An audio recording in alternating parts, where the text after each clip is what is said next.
I started with drugs as on the rebound from a relationship, and somebody told me it would make me feel good. The guy Teddy Stewart, at the night at the Audubon Ballroom, he said, "Oh man, put something, do this, and you'll feel better." Because I had fathered a son, Mtume, my son, who's now a big R&B producer, artist, TV producer, and all that. At that time, he was born, and I was expecting to make enough money and to get married, and it didn't happen. And when it didn't happen, it threw me a curve emotionally, and that's how I got involved. The fact that once I did, the concentration level is very intense. You can concentrate on anything with the drug. May be the reason that I stayed there for a little while until I got in problem with the law. You mean because it enhanced the concentration? Yes. Well, you know, as a traveling musician, there are a lot of handicaps. You're in a different time zone, you're tired, you got to do all this traveling, you're worn out, and then you got to get up there and smile and be great to the audience. So these things lead to a person using some kind of stimulant.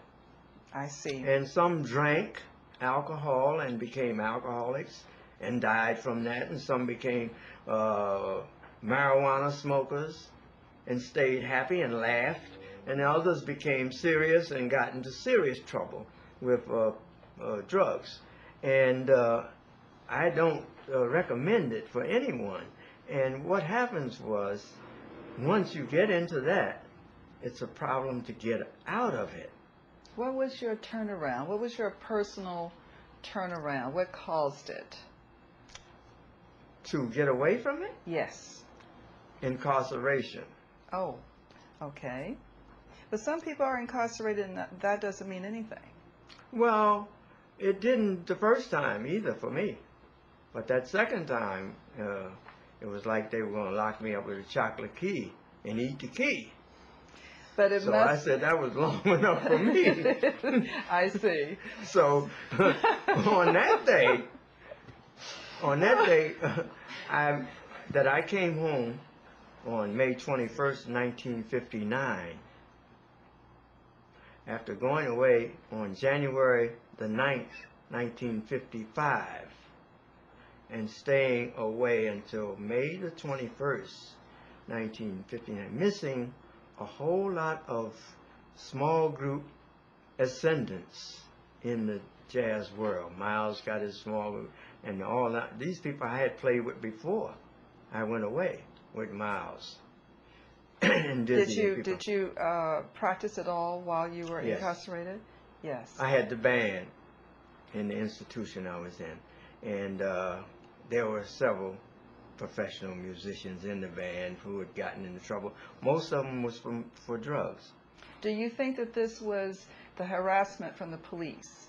Do you think that that was attendant with the McCarthyism that was going on around the same time, rounding up the artists who were left-wing politically? It could have been, but our stuff was so personalized that we were victims.